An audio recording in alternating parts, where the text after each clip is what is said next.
5,000, 8,000, 10,000 ಅಂತರದಿಂದ ಸೋಲಿರ್ತಕ್ಕಂಥದ್ದು ಅದು ಸೋಲು ಅಂತಕ್ಕಂಥದ್ದು ನಾವು ಯಾವತ್ತೂ ಪರಿಗಣನೆಗೆ ತಗೊಳ್ಬಾರ್ದು. ಏನು ಜನ ನಿಮ್ಮನ್ನ ನಂಬಿ ಮತ ಹಾಕಿರ್ತಾರೆ ಅಂತ ಜನಗಳಿಗೆ ನಾವು ಯಾವತ್ತೂ ಮೋಸ ಮಾಡಬಾರ್ದು. ಜೊತೆಯಲ್ಲಿ ಮುಂದೊಂದು ದಿನ ಯಾರು ನಮ್ಮ ಜೊತೆಯಲ್ಲಿ ನಿಮ್ಮ ಚುನಾವಣೆಗಳಲ್ಲಿ ಈ ಹಿಂದೆ ನಿಲ್ಲಿಲ್ಲ, ಯಾಕೆ ನಮ್ಮ ಜೊತೆಯಲ್ಲಿ ಆ ಜನತೆ ನಿಲ್ಲಿಲ್ಲ ಅಂತಕ್ಕಂಥದ್ದನ್ನ ನಮಗೆ ನಾವು ಪ್ರಶ್ನೆಯನ್ನ ಮಾಡ್ಕೊಂಡು ಬಹಳ ದೃಢವಾದಂಥ ಸಂಕಲ್ಪವನ್ನು ತೊಟ್ಕೊಂಡು ಜನತೆಯ ಜೊತೆಗೆ ನಿರಂತರವಾಗಿ ಬೆರಿತಕ್ಕಂಥ ಕೆಲಸ ಮಾಡಬೇಕು. ಯಾಕೆಂದ್ರೆ ನಾನು ಈಗ ತಾನೇ ನಿಮ್ಗೆ ಹೇಳ್ದಂಗೆ ನಿಮ್ಗೆ ರಾಜಕೀಯದ ಇತಿಹಾಸ ಇದೆ, ಹಿನ್ನೆಲೆ ಇದೆ. ನಿಮ್ಮ ತಂದೆಯವರು 6 ಬಾರಿ ಶಾಸಕರಾದಂಥವ್ರು. 100ಕ್ಕೆ 100 ಮುಂದೊಂದು ದಿನ ಶಾಸಕರಾಗ್ತೀರಿ. ಆದರೆ ನೀವು ಶಾಸಕರಾಗಬೇಕು ಅಂತಕ್ಕಂಥದ್ದು ಇವತ್ತಿಲ್ಲಿರ್ತಕ್ಕಂಥ ಎಲ್ಲ ಪಕ್ಷದ ಅಭಿಮಾನಿಗಳು, ನಿಮ್ಮ ಅಭಿಮಾನಿಗಳು, ಕೋಆಪರೇಟಿವ್ ಸೆಕ್ಟರ್ ಇಂದ ಬಂದಿರತಕ್ಕಂಥ ಎಲ್ಲ ಸದಸ್ಯರು, ಕಾರ್ಯಕರ್ತರು, ಪ್ರಮುಖ ಮುಖಂಡರುಗಳು ನಿಮ್ಮನ್ನು ನಂಬ್ಕೊಂಡಿದ್ದಾರೆ. ದಯಮಾಡಿ ಅವರ ನಂಬಿಕೆಗೆ ನಾವು ಯಾರೂ ಕೂಡ ಹುಸಿ ಮಾಡ್ತಕ್ಕಂಥ ಕೆಲಸ ಮಾಡಬಾರ್ದು. ಅದನ್ನು ಉಳಿಸ್ಕೊಳ್ಳೋಣ. ಅದನ್ನು ನಾನಿವತ್ತು ಹೇಳಲಿಕ್ಕೆ ಬಯಸ್ತೇನೆ. ಸೂರ್ಯಣ್ಣ, ಇನ್ನು 3 ವರ್ಷಗಳ ಕಾಲ ಮುಂದಿನ ವಿಧಾನಸಭೆಯ ಸಾರ್ವತ್ರಿಕ ಚುನಾವಣೆಯನ್ನು ನಾವು ಎದುರು ನೋಡ್ತಾ ಇದ್ದೇವೆ. 3 ವರ್ಷ ಅಂದರೆ ನಮ್ಗೆ ಇರ್ತಕ್ಕಂಥದ್ದು ಕೇವಲ 1000 ದಿನ, ವರ್ಷಕ್ಕೆ 365 ದಿನ, ಅಂದರೆ ಕೇವಲ 1000 ದಿನ ನಮ್ಮ ಕಣ್ಣು ಮುಂದೆ ಇದೆ. ಅದಕ್ಕಿಂತ ಪೂರ್ವದಲ್ಲಿ ನಾವು ಎದುರು ನೋಡ್ತಾ ಇರ್ತಕ್ಕಂಥದ್ದು ನಮ್ಮ ಕಾರ್ಯಕರ್ತರ ಚುನಾವಣೆ. ಒಂದು ಗ್ರಾಮ ಪಂಚಾಯಿತಿ ಚುನಾವಣೆ, ಮತ್ತೊಂದು ಜಿಲ್ಲಾ ಪಂಚಾಯಿತಿ, ತಾಲೂಕು ಪಂಚಾಯಿತಿ ಚುನಾವಣೆಗಳಲ್ಲಿ ಸಾಕಷ್ಟು ಜನ ಪಕ್ಷದಲ್ಲಿ ಗುರುತಿಸ್ಕೊಂಡಿರ್ತಕ್ಕಂಥ ಕಾರ್ಯಕರ್ತ ಬಂಧುಗಳು, ಮುಖಂಡರುಗಳು ನಿಮ್ಮಲ್ಲಿ ಒಂದು ಅಭಿಲಾಷೆಯನ್ನು ಇಟ್ಕೊಂಡಿರ್ತೀರಿ. ಪಕ್ಷದ ಕಡೆಯಿಂದ ಪಕ್ಷ ನನ್ನನ್ನು ಗುರುತಿಸಿ ನಾನು ಟಿಕೆಟನ್ನು ಪಡೆದುಕೊಂಡು ಜನಗಳ ಆಶೀರ್ವಾದವನ್ನು ಪಡೆದುಕೊಂಡು ನಾವು ಗ್ರಾಮ ಪಂಚಾಯಿತಿಗಳಲ್ಲಿ, ತಾಲೂಕು ಜಿಲ್ಲಾ ಪಂಚಾಯಿತಿಗಳಲ್ಲಿ ನಾವು ಸದಸ್ಯರಾಗಿ ನೇಮಕಾತಿ ಆಗಬೇಕು ಅಂತಕ್ಕಂಥ ಕನಸನ್ನು ತಾವೇನು ಹೊತ್ತಿರ್ತೀರಿ. ತಮಗೂ ಕೂಡ ಈ ಸಂದರ್ಭದಲ್ಲಿ ನಾನು ಕೇಳ್ಕೊಳ್ತಕ್ಕಂಥದ್ದು ಇಷ್ಟೇ ಅಣ್ಣ, ಇವತ್ತು ನಿಮ್ಮ ಚುನಾವಣೆಗಳಲ್ಲಿ ನೀವೇನು ಆಕಾಂಕ್ಷಿತರಿರ್ತೀರಿ, ತಮ್ಮ ತಮ್ಮ ಗ್ರಾಮದಲ್ಲಿ, ತಮ್ಮ ವ್ಯಾಪ್ತಿಗಳಲ್ಲಿ, ಅದು ಜಿಲ್ಲಾ ಪಂಚಾಯಿತಿ ಇರ್ಬೋದು, ತಾಲೂಕು ಪಂಚಾಯಿತಿ ವ್ಯಾಪ್ತಿಗಳಲ್ಲಿರ್ಬೋದು, ತಾವುಗಳು ಕೂಡ ನಿರಂತರವಾಗಿ ಜನರ ಪರವಾಗಿ ಸಂಪರ್ಕವನ್ನು ಹೊಂದಬೇಕಾಗ್ತದೆ, ಜನರ ಜೊತೆಗೆ ಬೆರಿಬೇಕಾಗ್ತದೆ, ಜನರ ಧ್ವನಿಯಾಗಿ ಕೆಲಸ ಮಾಡಬೇಕಾಗ್ತದೆ, ಜನರ ಜೊತೆಯಲ್ಲಿ ಇರ್ತೇವೆ ಅಂತಕ್ಕಂಥ ಆತ್ಮವಿಶ್ವಾಸವನ್ನು ರೂಢಿಸಬೇಕಾಗ್ತದೆ. ಅದಕ್ಕೆ ಇವತ್ತು ಜನರೊಂದಿಗೆ ಜನತಾದಳ ಅಂತಕ್ಕಂಥ ಕಾರ್ಯಕ್ರಮದ ಹೆಸರನ್ನ ಕೊಟ್ಟಿದ್ದೇವೆ. ಜನರೊಂದಿಗೆ ಜನತಾದಳ ಅಂತಕ್ಕಂಥದ್ದು ಇದು ಜನತಾದಳಕ್ಕೆ ಹೊಸದೇನಲ್ಲ. ಜನತಾದಳ ಪಕ್ಷ ಈ ರಾಜ್ಯದಲ್ಲಿ ಹುಟ್ಟಿರ್ತಕ್ಕಂಥದ್ದೇ ಹೋರಾಟದ ಹಿನ್ನೆಲೆಯಲ್ಲಿ. ಅದರಲ್ಲೂ ನಮ್ಮ ಪಕ್ಷದ ವರಿಷ್ಠರು ಸನ್ಮಾನ್ಯ ದೇವೇಗೌಡರು ಸಾಹೇಬರ 64 ವಯಸ್ಸಿನ ವರ್ಷದ ದೀರ್ಘಕಾಲದ ರಾಜಕಾರಣದ ಬದುಕಿನಲ್ಲಿ ನಿರಂತರವಾಗಿ ಹೋರಾಟವನ್ನು ಮೈಗೆ ರೂಢಿಸ್ಕೊಂಡಿದ್ದಾರೆ. ಅದರಲ್ಲಿ ಯಾವುದೇ ಅನುಮಾನಗಳಿಲ್ಲ. ಇವತ್ತಿಗೂ ಕೂಡ 93 ವಯಸ್ಸಿನ ದೇವೇಗೌಡರು ಸಾಹೇಬರ ಹೋರಾಟ ನಮ್ಮ ರಾಜ್ಯದ ನೀರಾವರಿ ವಿಚಾರ ಇರ್ಬೋದು, ರೈತರ ವಿಚಾರ ಇರ್ಬೋದು, ಜಾತ್ಯತೀತ ಅಂತಕ್ಕಂಥ ಒಂದು ತತ್ವ ಸಿದ್ಧಾಂತದ ಮೇಲೆ ಕಟ್ಟಿರ್ತಕ್ಕಂಥ ಈ ಒಂದು ಪಕ್ಷದಲ್ಲ ಇರ್ತಕ್ಕಂಥ ಎಲ್ಲ ನಮ್ಮ ರಾಜ್ಯದಲ್ಲಿ ಬರ್ತಕ್ಕಂಥ ಯಾವುದೇ ಜಾತಿ, ಸಮುದಾಯ, ಧರ್ಮ ಎಲ್ಲರಿಗೂ ಕೂಡ ಇವತ್ತು ಜನತಾದಳ ಪಕ್ಷ ಒಂದು ಧ್ವನಿಯಾಗಿ ಕೆಲಸ ಮಾಡ್ತಾ ಇದೆ. ಅವರ ಒಂದು ತತ್ವ ಸಿದ್ಧಾಂತ, ಅವರ ಒಂದು ಆದರ್ಶ, ಅದನ್ನ ನಾವೆಲ್ಲರೂ ಕೂಡ ಮಾರ್ಗದರ್ಶನವಾಗಿ ತೆಗೆದುಕೊಂಡು ಇವತ್ತು ಜನತಾದಳ ಪಕ್ಷವನ್ನ ಬೇರು ಮಟ್ಟದಿಂದ ಕಟ್ಟಬೇಕಾಗಿದೆ. ನಾನು ಯಾವುದೇ ಮುಂದಿನ ವಿಧಾನಸಭಾ ಚುನಾವಣೆಯ ಸಾರ್ವತ್ರಿಕ ಚುನಾವಣೆಯ ದೃಷ್ಟಿಯಿಂದ ಇಲ್ಲಿ ಬಂದಿಲ್ಲ. ನಿಮ್ಮ ಚುನಾವಣೆಗಳನ್ನ ಮುಂದಿನ ದಿನಗಳಲ್ಲಿ ನೀವು ಎದುರಿಸಬೇಕಾಗಿದೆ. ನಿಮ್ಮ ಚುನಾವಣೆಗಳಲ್ಲಿ ನೀವು ಗೆಲುವನ್ನು ಸಾಧಿಸಿದ್ರೆ ಜನತಾದಳ ಪಕ್ಷ ಗೆಲುವನ್ನ ಮುಂದಿನ ದಿನದ ವಿಧಾನಸಭಾ ಚುನಾವಣೆಯಲ್ಲಿ ನೋಡ್ತಕ್ಕಂಥದ್ದನ್ನ ಯಾರು ಕೂಡ ತಡಿಲಿಕ್ಕೆ ಆಗ್ತಕ್ಕಂಥದ್ದು ಸಾಧ್ಯ ಇಲ್ಲ. ಹಾಗಾಗಿ ದಯಮಾಡಿ ಇಂದಿನಿಂದನೇ ನೀವೆಲ್ಲರೂ ಕಾರ್ಯೋನ್ಮುಖರಾಗಿ ನಿಮ್ಮ ನಿಮ್ಮ ಗ್ರಾಮದಲ್ಲಿ, ನಿಮ್ಮ ನಿಮ್ಮ ಹೋಬಳಿಗಳಲ್ಲಿ, ನಿಮ್ಮ ನಿಮ್ಮ ಪಂಚಾಯಿತಿಗಳಲ್ಲಿ, ನಿಮ್ಮ ನಿಮ್ಮ ಬೂತ್ಗಳಲ್ಲಿ ಇಂದಿನಿಂದ ಕೆಲಸವನ್ನು ಪ್ರಾರಂಭ ಮಾಡಬೇಕು ಅಂತಕ್ಕಂಥದ್ದನ್ನ ಮನವಿಯನ್ನು ಮಾಡ್ತೇನಣ್ಣ. ಮತ್ತೊಬ್ಬರು ಬಸವ ಕಲ್ಯಾಣ ವಿಧಾನಸಭಾ ಕ್ಷೇತ್ರದ ಮಾಜಿ ಶಾಸಕರು, ಅವರು ಪಕ್ಷ ಒಮ್ಮೊಮ್ಮೆ ಮಧ್ಯದಲ್ಲಿ ನಮ್ಮನ್ನು ಬಿಟ್ಟು ಹೋಗಿದ್ರು ಕೂಡ ಕುಮಾರಣ್ಣನ ಹೃದಯದಲ್ಲಿ ಇಟ್ಕೊಂಡಿದ್ದಾರೆ. ಕುಮಾರಣ್ಣನ ಭಾಳ ಪ್ರೀತಿಸ್ತಾರೆ. ಖೂಬಾರ್ ಅವರು, ಮಲ್ಲಿಕಾರ್ಜುನ್ ಖೂಬಾರ್ ಅವರು ಕೂಡ ಪ್ರಾಸ್ತಾವಿಕವಾಗಿ ಮಾತನಾಡಬೇಕಾದ್ರೆ ಯಾವ ರೀತಿ ಮುಂದೆ ನಾವು ಪಕ್ಷವನ್ನು ಕಟ್ಟಬೇಕು, ಜೊತೆಯಲ್ಲಿ ಮುಂದೆ ಮತ್ತೆ ನಾನು ಜನತಾದಳ ಪಕ್ಷವನ್ನು ತ್ಯಜಿಸಿ ಹೋಗ್ತಕ್ಕಂಥ ಪ್ರಶ್ನೆ ಉದ್ಭವ ಆಗ್ಲಿಕ್ಕಿಲ್ಲ ಅಂತಕ್ಕಂಥದನ್ನ ಬಹಳ ಸ್ಪಷ್ಟವಾಗಿ ಅವರೇ ಖುದ್ದಾಗಿ ಹೇಳಿದ್ದಾರೆ ಖೂಬಾರ್ ಅವರು. ಮತ್ತೊಬ್ಬರು ನಮ್ಮ ಮಾತೃ ಜಿಲ್ಲೆ ಆಗಿರ್ತಕ್ಕಂಥ ಮಂಡ್ಯ ಜಿಲ್ಲೆಯ ಹಿರಿಯ ಶಾಸಕರು, ನಾಗಮಂಗಲ ತಾಲೂಕಿನ ಹೆಬ್ಬುಲಿ ಅಂತ ನಾವೇನು ಭಾಳ ಅಲ್ಲಿರ್ತಕ್ಕಂಥ ಕಾರ್ಯಕರ್ತರು ಅವ್ರಿಗೆ ಒಂದು ಹೆಸರನ್ನ ಕೊಟ್ಟಿದ್ದಾರೆ, ಬಿರುದು.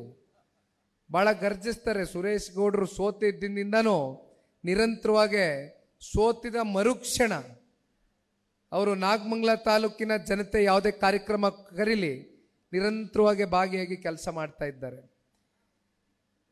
ಹಾಗಾಗಿ ಚುನಾವಣೆಯ ಗೆಲುವು ಸೋಲು ಅಂತಕ್ಕಂಥದ್ದು ಇದ್ದೇ ಇರುತ್ತೆ. ಅದನ್ನ ಹೆಚ್ಚಾಗಿ ನಾವು ಮನಸ್ಸಿಗೆ ತಗೊಂಡೋಗ್ತಕ್ಕಂಥದ್ದು ಬೇಡಣ. ಆದರೆ ಒಂದು ಕಲ್ಯಾಣ ಕರ್ನಾಟಕದ ಬಗ್ಗೆ ತಾವೆಲ್ಲರೂ ಮಾತನಾಡ್ತಾ ಇದ್ರಿ. ಕಲ್ಯಾಣ ಕರ್ನಾಟಕದಲ್ಲಿ ನಮಗೆ ಬರ್ತಕ್ಕಂಥದ್ದು 41 ವಿಧಾನಸಭಾ ಕ್ಷೇತ್ರಗಳು. ಆ 41 ವಿಧಾನಸಭಾ ಕ್ಷೇತ್ರಗಳ ಪೈಕಿ ಇವತ್ತು ಬೀದರ್ ಜಿಲ್ಲೆಯು ಒಂದಾಗಿದೆ. ಖೂಬಾರ್ ಅವರು ಮಾತಾಡಬೇಕಾದ್ರೆ ಹೇಳ್ತಾ ಇದ್ರು, ಕನಿಷ್ಠ ಪಕ್ಷ 8ರಿಂದ 10 ವಿಧಾನಸಭಾ ಕ್ಷೇತ್ರದಲ್ಲಿ ಮುಂಬರ್ತಕ್ಕಂಥ ಚುನಾವಣೆಯಲ್ಲಿ ಶಾಸಕರನ್ನ ನಾವು ನೋಡ್ತಕ್ಕಂಥದ್ದು ಆಗಬೇಕು ಅಂತಕ್ಕಂಥದ್ದನ್ನ ತಾವೇನು ಹೇಳ್ತಾ ಇದ್ರಿ ಅಣ್ಣ. 8ರಿಂದ 10 ಜನ ಶಾಸಕರನ್ನ ನೋಡಬೇಕು ಅಂದರೆ ನಾವೇನು ಹೆಚ್ಚಾಗಿ ದುಡಿಬೇಕಾಗಿಲ್ಲ, ಜನ ಆಶೀರ್ವಾದ ಮಾಡ್ತಾರೆ. ಆದರೆ 41ರಲ್ಲಿ ಕನಿಷ್ಠ ಪಕ್ಷ ಅದರಲ್ಲಿ 50% ಮಂದಿ ಶಾಸಕರನ್ನ ಜನತಾದಳ ಪಕ್ಷ ಹೊಂದಬೇಕು ಅಂತಕ್ಕಂಥದ್ದಕ್ಕೆ ಇವತ್ತು ಈ ಹೋರಾಟವನ್ನು ಕೈಗೆತ್ಕೊಂಡಿರ್ತಕ್ಕಂಥದ್ದು.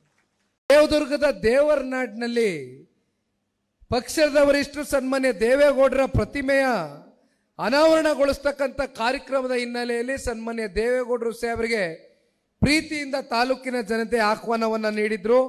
ಆ ಭಾಗದ ಶಾಸಕಿ, ಮಹಿಳಾ ಶಾಸಕಿ ಕರಿಯಮ್ಮನವರು ದೇವೇಗೌಡರು ಸಾಹೇಬರು ಬರಬೇಕು, ಜನ ದೇವೇಗೌಡರು ಸಾಹೇಬ್ರನ್ನ ಕಾಣಲಿಕ್ಕೆ ಬಹಳ ಅಪೇಕ್ಷೆ ಇಟ್ಕೊಂಡಿದ್ದಾರೆ ಅಂತಕ್ಕಂಥ ವಿಚಾರಕ್ಕೆ ಸಂಬಂಧಪಟ್ಟಂತೆ ನನಗೆ ತಿಳಿಸಿದಂಥ ಸಂದರ್ಭದಲ್ಲಿ ನಾನು ಸನ್ಮಾನ್ಯ ದೇವೇಗೌಡರು ಸಾಹೇಬ್ರಿಗೆ ಹೇಳಿದೆ, ದೇವೇಗೌಡರು ಸಾಹೇಬರು ದೇವದುರ್ಗ ತಾಲೂಕು ಬಹಳ ಒಂದು ಬರಡು ಭೂಮಿ ಆಗಿತ್ತು, ಏಷ್ಯಾದಲ್ಲೇ ಅತ್ಯಂತ ಹಿಂದುಳಿದಿರ್ತಕ್ಕಂಥ ತಾಲೂಕಾಗಿತ್ತು. ಸನ್ಮಾನ್ಯ ದೇವೇಗೌಡರು ಸಾಹೇಬರು 90ರ ದಶಕದ ಗಡಿಯಲ್ಲಿ, ಅಂದು ಬಹುಶಃ ರೈತಾಪಿ ವರ್ಗ ಅವ್ರು ಅವಾಗ ಇನ್ನೂ ಮುಖ್ಯಮಂತ್ರಿಗಳಾಗಿರಲಿಲ್ಲ, 94ರಲ್ಲಿ ಅವರು ಮುಖ್ಯಮಂತ್ರಿ ಆಗಿದ್ದು. ಅದಕ್ಕಿಂತ ಪೂರ್ವದಲ್ಲಿ ಸನ್ಮಾನ್ಯ ದೇವೇಗೌಡರು ಸಾಹೇಬ್ರನ್ನ ಅಲ್ಲಿರ್ತಕ್ಕಂಥ ರೈತಾಪಿ ವರ್ಗ ನೀರಾವರಿ ವಿಚಾರಕ್ಕೆ ಸಂಬಂಧಪಟ್ಟಂತೆ ಯಾವ ರೀತಿ ತಾಲೂಕು ಹಿಂದುಳಿದಿದೆ ಅಂತಕ್ಕಂಥದ್ರ ಬಗ್ಗೆ ಚರ್ಚೆಯನ್ನು ಮಾಡಿ ಮುಂದಿನ ದಿನಗಳಲ್ಲಿ ಅಂದು ಸನ್ಮಾನ್ಯ ದೇವೇಗೌಡರು ಸಾಹೇಬರು ಅಧಿಕಾರಕ್ಕೆ ಬಂದಂಥ ಸಂದರ್ಭದಲ್ಲಿ ಹೇಗಾದರೂ ಮಾಡಿ ನಮಗೆ ಈ ಭಾಗದಲ್ಲಿ ನೀರಾವರಿ ಯೋಜನೆಯನ್ನು ಕಲ್ಪಿಸ್ಕೊಡ್ಬೇಕು ಅಂತಕ್ಕಂಥ ಮನವಿಯನ್ನು ಏನಿಟ್ಟಿದ್ರು. ಅದೇ ರೀತಿ ಸನ್ಮಾನ್ಯ ದೇವೇಗೌಡರು ಸಾಹೇಬರು ರೈತರ ಮಾತಿಗೆ ಸಕಾರಾತ್ಮಕವಾಗಿ ಸ್ಪಂದಿಸಿ ಕೃಷ್ಣಾ ನದಿಯಿಂದ, ಬಲದಂಡ ನಾಲೆಯಿಂದ ನಾರಾಯಣಪುರ ಕಾಲುವೆಗೆ ನೀರನ್ನು ಹರಿಸಿ ಇವತ್ತಿನವರೆಗೂ ಏನಾದರೂ ಶಾಶ್ವತವಾಗಿ ನೀರಾವರಿ ಯೋಜನೆಯನ್ನ ದೇವದುರ್ಗ ತಾಲೂಕಿಗೆ ಇವತ್ತು ನೋಡ್ಬೋದು. ದೊಡ್ಡ ದೊಡ್ಡ ಕಟ್ಟಡಗಳು ಕಟ್ಟವ್ರೆ, ಎಲ್ಲಿ ನೋಡಿದ್ರು ಕೂಡ ಇವತ್ತು ರೈತರ ಜಮೀನು ಹಸಿರಾಗದೆ ಅಂದರೆ ಅದಕ್ಕೆ ಸನ್ಮಾನ್ಯ ದೇವೇಗೌಡರು ಸಾಹೇಬರ ಕೊಡುಗೆ ಅಂತಕ್ಕಂಥದ್ದು ದೇವದುರ್ಗ ತಾಲೂಕಿನ ಪ್ರತಿಯೊಬ್ಬ ರೈತಾಪಿ ವರ್ಗ. ನಾನು ದೇವದುರ್ಗ ತಾಲೂಕಿಗೆ ಬಂದಂಥ ಸಂದರ್ಭದಲ್ಲಿ ಸನ್ಮಾನ್ಯ ದೇವೇಗೌಡರು ಸಾಹೇಬರು ಏನು ಹೆಲಿಕಾಪ್ಟರ್ನಲ್ಲಿ ಬರ್ತಾ ಇದ್ರು, ಆಗ ನಾನು ಕಾರ್ನಲ್ಲಿ ಏನು ಬರ್ತಾ ಇದ್ದೆ, ಹಳ್ಳಿಗಳಲ್ಲಿ, ರಸ್ತೆಗಳಲ್ಲಿ, ಬೀದಿಗಳಲ್ಲಿ ತುಂಬ ಜನ ಹಿರಿಯಕರು, ಹೆಣ್ಮಕ್ಳು ಮನಸ್ಪೂರ್ವಕವಾಗಿ ಸನ್ಮಾನ್ಯ ದೇವೇಗೌಡರು ಸಾಹೇಬರನ್ನ ಕಾಣಬೇಕು, ಅವ್ರಿಗೆ ಆಶೀರ್ವಾದವನ್ನ ಮಾಡಬೇಕು, ನಾವು ಅವ್ರನ್ನ ನೋಡಬೇಕು ಅಂತಕ್ಕಂಥದ್ದನ್ನ ಈಗಲೂ ಕೂಡ ಆ ಭಾಗದ ರೈತರು, ಹೆಣ್ಮಕ್ಳು ಎಲ್ಲರೂ ಕೂಡ ಮನಸ್ಸಿನಲ್ಲಿ ಇಟ್ಕೊಂಡಿದ್ದಾರೆ. ಈ ರೀತಿ ಬಹಳ ಜನ ಹೇಳ್ತಾರೆ ಜನತಾದಳ ಪಕ್ಷ ಕೇವಲ ಹಳೆ ಮೈಸೂರು ಪ್ರಾಂತ್ಯಕ್ಕೆ ಸೀಮಿತವಾಗಿರ್ತಕ್ಕಂಥ ಪಕ್ಷ, ಕಲ್ಯಾಣ ಕರ್ನಾಟಕದಲ್ಲಿ ತನ್ನ ಶಕ್ತಿ ಏನಿದೆ, ಕಿತ್ತೂರು ಕರ್ನಾಟಕದಲ್ಲಿ ತನ್ನ ಶಕ್ತಿ ಏನಿದೆ ಅಂತಕ್ಕಂಥದನ್ನ ಬಹಳ ಜನ ವಿರೋಧಿಗಳು ಪ್ರಶ್ನೆ ಮಾಡ್ತಾರೆ. ಆದರೆ ಇವತ್ತು ಬೀದರ್ನಲ್ಲಿ ನಾವು ಮೈ ಶುಗರ್ ಕಾರ್ಖಾನೆ ಏನಿದೆ, ಶುಗರ್ನ ಒಂದು ಕಾರ್ಖಾನೆ ಏನು ಸಂಪೂರ್ಣವಾಗಿ ಇವತ್ತಿಗೂ ಕೂಡ ಅದನ್ನ ಪುನಶ್ಚೇತನಗೊಳಿಸ್ಲಿಕ್ಕಾಗಿಲ್ಲ. ಆದರೆ ಸನ್ಮಾನ್ಯ ಕುಮಾರಣ್ಣವರು ಮುಖ್ಯಮಂತ್ರಿಗಳಾದಂಥ ಸಂದರ್ಭದಲ್ಲಿ ಈಗ ತಾನೇ ಕೋಆಪರೇಟಿವ್ ಸಚಿವರಾಗಿ ಕೆಲಸ ಮಾಡಿರ್ತಕ್ಕಂಥ ಬಂಡಪ್ಪ ಕಾಶಂಪುರ ಅಣ್ಣ ಅವರು ಕೂಡ ಮಾತನಾಡಬೇಕಾದ್ರೆ ಹೇಳ್ತಾ ಇದ್ರು, ಸನ್ಮಾನ್ಯ ಕುಮಾರಣ್ಣವರು 20 ಕೋಟಿ ರೂಪಾಯಿ ಆ ಕಾರ್ಖಾನೆಯನ್ನ ಪುನಶ್ಚೇತನ ಮಾಡ್ತಕ್ಕಂಥದಕ್ಕೆ ಮೊದಲನೇ ಹಂತದಲ್ಲಿ ಹಣಕಾಸನ್ನ ಬಿಡುಗಡೆ ಮಾಡ್ತಾರೆ. ಆದರೆ ಅವ್ರ ಸರ್ಕಾರ ಕೆಳಗೆ ಬೀಳ್ತಾ ಇದ್ದಾಗೆ ಮತ್ತೆ ಕಾರ್ಖಾನೆ ಮುಚ್ಚೋಗಿರ್ತಕ್ಕಂಥ ಒಂದು ವಾತಾವರಣವನ್ನ ನೋಡ್ತಾ ಇದ್ದೇವೆ. ಸನ್ಮಾನ್ಯ ಕುಮಾರಣ್ಣ ಅವರು 2ನೇ ಬಾರಿ ರಾಜ್ಯದ ಮುಖ್ಯಮಂತ್ರಿಗಳಾದಾಗ 9 ಜಿಲ್ಲೆಯಲ್ಲಿ ಎಲ್ಲಾ ಜಿಲ್ಲೆಗಳಲ್ಲೂ ಇಂಡಸ್ಟ್ರಿಯಲ್ ಕ್ಲಸ್ಟರ್ಸ್ನ ಪ್ರಾರಂಭ ಮಾಡಬೇಕು, ವಿಶೇಷವಾಗಿ ಬೀದರ್ ಜಿಲ್ಲೆನೂ ಕೂಡ ಸೇರಿಸಿರ್ತಕ್ಕಂಥದ್ದನ್ನ ನಾನು ಓದಿದ್ದೇನೆ ಅವತ್ತಿನ ದಿನ. ಯಾಕಂದ್ರೆ ಸೂರ್ಯಣ್ಣ ಅವರು ಒಂದು ಮನವಿಯನ್ನ ಇಟ್ಟರು, ಒಂದು ಮನವಿ ಪತ್ರವನ್ನ ಕೂಡ ಕೊಟ್ಟರು ನಮಗೆ. ಸೂರ್ಯಣ್ಣ ಅವರು ಮಾತಾಡಬೇಕಾದ್ರೆ ಹೇಳಿದ್ರು, ಆ ಮನವಿ ಪತ್ರದಲ್ಲಿ ನಾನು ನೋಡ್ತಾ ಇದ್ದೆ, ಪ್ರತಿ ವರ್ಷ 6,000 ಜನ ರೈತರ ಮಕ್ಕಳು, ಬಡವರ ಮಕ್ಕಳು ಇವತ್ತು ಅವರ ವಿದ್ಯಾಭ್ಯಾಸವನ್ನು ಪೂರೈಸಿ ಪಾಸ್ಔಟ್ಗಳಾಗ್ತಾ ಇದ್ದಾರೆ. ಆದರೆ ವಿಪರ್ಯಾಸ, ಇವತ್ತು ಬೀದರ್ ಜಿಲ್ಲೆನಲ್ಲಿ ನಾವು ಉದ್ಯೋಗವನ್ನು ಸೃಷ್ಟಿ ಮಾಡ್ಲಿಕ್ಕೆ ಆಗ್ತಾ ಇಲ್ಲ. ಆ ಮಕ್ಕಳ, ವಿದ್ಯಾರ್ಥಿಗಳ, ಬಡ ವಿದ್ಯಾರ್ಥಿಗಳ ಒಂದು ಬದುಕನ್ನ ಕಟ್ಕೊಡ್ತಕ್ಕಂಥದ್ರಲ್ಲಿ ಸರ್ಕಾರಗಳು ವಿಫಲರಾಗಿದ್ದಾರೆ ಅಂತಕ್ಕಂಥದ್ರ ಬಗ್ಗೆ ಇವತ್ತು ಸೂರ್ಯಣ್ಣ ಅವರು ಏನು ಪ್ರಸ್ತಾವನೆಯನ್ನ ಇಟ್ಟಿದ್ದಾರೆ. ತಾವು ಹೇಳ್ತಾ ಇದ್ರಿ ಇವತ್ತು ನಾವು ಇಂಡಸ್ಟ್ರೀಸ್ಗಳನ್ನ ತಗೊಂಡು ಬರಬೇಕು ಅಂತ. ಬಂಡಪ್ಪಣ್ಣ ಅವರು ಕೂಡ ಇಲ್ಲಿ ಕೂತಿದ್ದಾರೆ. ಬೀದರ್ ಜಿಲ್ಲೆಗೆ ಏನು ಇಂಡಸ್ಟ್ರಿಯಲ್ ಕ್ಲಸ್ಟರ್ನ ಪ್ರಾರಂಭ ಮಾಡಬೇಕು ಅಂತಕ್ಕಂಥದ್ದು ಸನ್ಮಾನ್ಯ ಕುಮಾರಣ್ಣ ಅವರು ನಿರ್ಧಾರ ಮಾಡಿದ್ರು. ಆದರೆ ಅದೇ ಸಂದರ್ಭದಲ್ಲಿ ಸನ್ಮಾನ್ಯ ಕುಮಾರಣ್ಣ ಅವರ ಸರ್ಕಾರವನ್ನ ಕೆಡವುತ್ತಾರೆ. ಎಂದೂ ಕೂಡ ಜನತಾದಳ ಪಕ್ಷ 5 ವರ್ಷಗಳ ಕಾಲ ಈ ರಾಜ್ಯದಲ್ಲಿ ಪೂರ್ಣ ಪ್ರಮಾಣದಲ್ಲಿ ಆಡಳಿತವನ್ನ ಮಾಡಿಲ್ಲ. ಹಲವಾರು ಕನಸುಗಳು, ಹಲವಾರು ಕಲ್ಪನೆಗಳು, ಯೋಜನೆಗಳು, ಕಾರ್ಯಕ್ರಮಗಳು ಎಲ್ಲವನ್ನ ಸನ್ಮಾನ್ಯ ಕುಮಾರಣ್ಣ ಅವರು ಅವರ ಮನಸ್ಸಿನಲ್ಲಿ ಇಟ್ಕೊಂಡಿದ್ದಾರೆ, ಘೋಷಣೆಯನ್ನ ಮಾಡಿದ್ದಾರೆ, ಹಣಕಾಸನ್ನ ಬಿಡುಗಡೆ ಮಾಡಿ ಕ್ಯಾಬಿನೆಟ್ ಅಲ್ಲಿ ಇಟ್ಟು ಅಪ್ರೂವಲ್ ಅನ್ನು ಕೊಟ್ಟಿರ್ತಕ್ಕಂಥ ನಿದರ್ಶನಗಳು ಸಾಕಷ್ಟಿದೆ.